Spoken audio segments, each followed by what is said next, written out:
Welcome again to the New Oma podcast. The just concluded AFCON continues to draw attention, but not for the right reasons, unfortunately, but for reasons that some people will not want to talk about. But this is the New Oma podcast, and this is where football talks get real.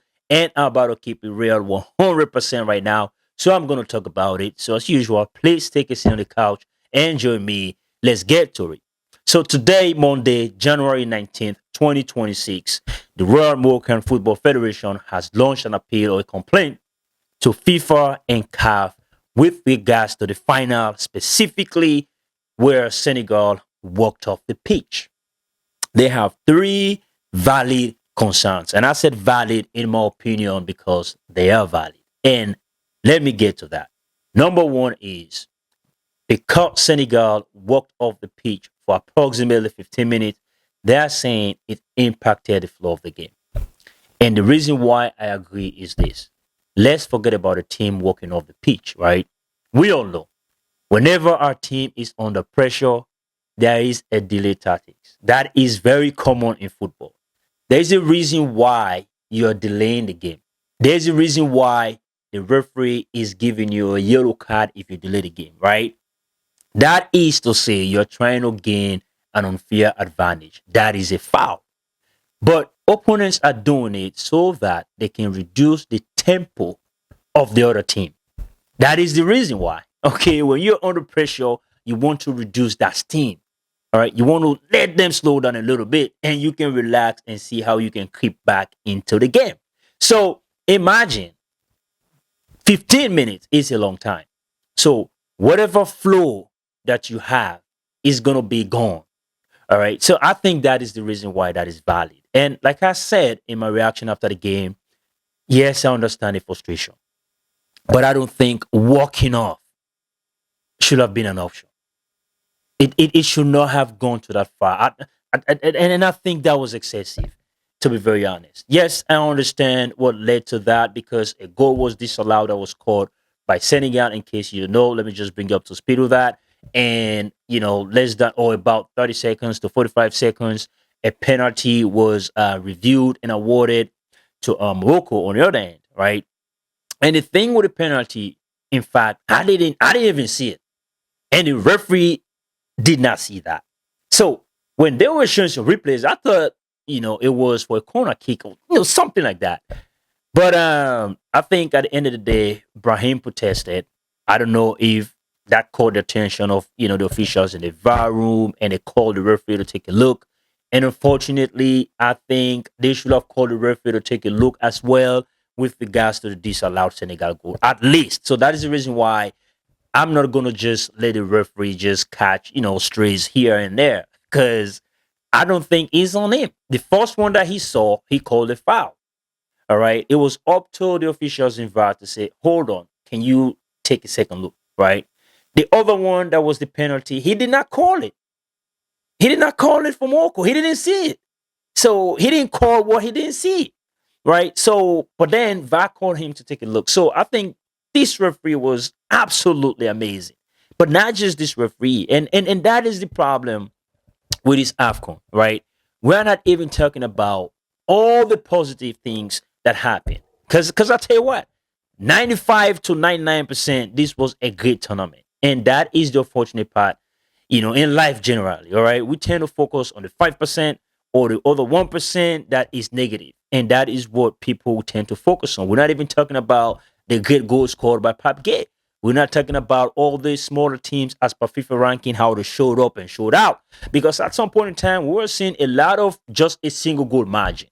So this AFCON was well contested. All right. It was competitive. It was played at a higher level that we have not seen in a very long time. And for me, I think this is the best that I have witnessed, right? In all sincerity. So at the end of the day, we're not even talking about all of those things, right? The greatness of Sadio Mane. Like, a lot we're not talking about because of these controversies. But again, we have to talk about the controversies. We can't escape that. So let's get back on board. Now, so I agree with the whole thing that has to do with, right, impacting the flow of the game. Now, the second part is protecting the referee. And I think this really makes sense because the referee just stood there, like he made a call, and that was the right call. But there's nothing else he could do, and he just stood there, and it was Sadio Mane at the end of the day that just took responsibility and credit to Sadio Mane, right, to try to get the team back to the pitch to play. That is, that is big time. That is legendary, right? And I'm disappointed in the Senegalese coach, anyways, to encourage the team to walk off the pitch. I don't think that should have been done. But anyways, the reason why this is important because the refs are considered the expert when you talk about interpreting the laws of the game.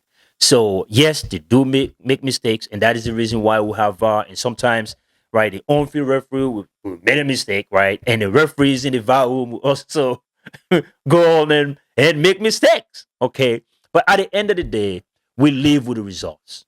All right, and you have to protect the referees because that is their call. And as fans, we'll sit here and complain and whatnot. But think about it. There are times when we watch the game real time. There are so many things that we're missing.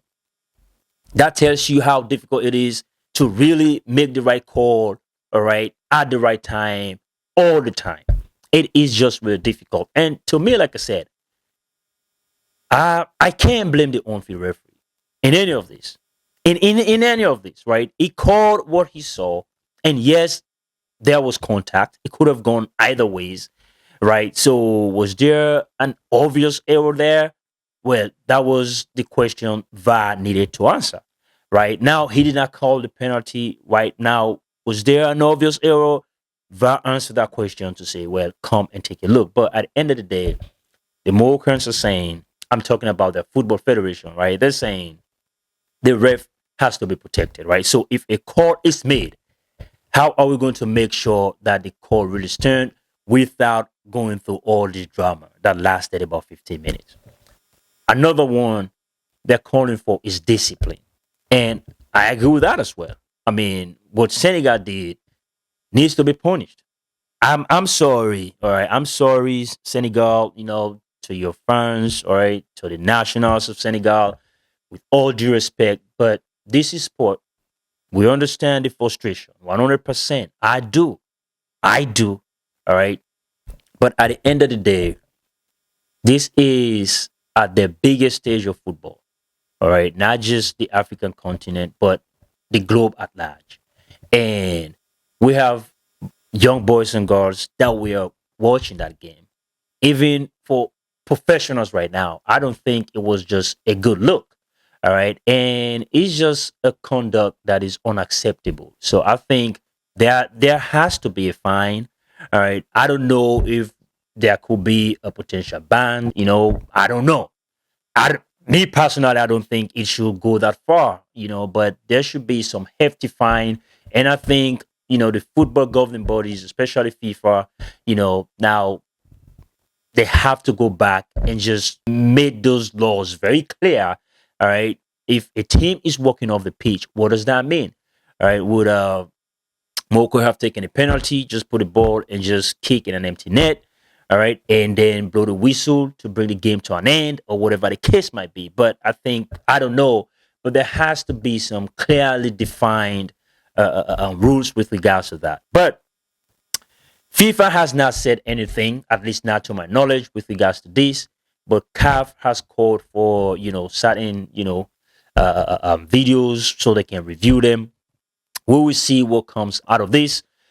But again, I'm sad, or I should say, really disappointed with this outcome because the final itself, I think it played in a good condition. Both teams were very, very competitive. They were mindful, right? The coaches designed some really good plans, right? They wanted their teams to be, very structured, like stay in shape and, so, and the players, their performances, right? The execution of the plan was just almost to perfection. So, for us not to be really talking about all those things is disappointing.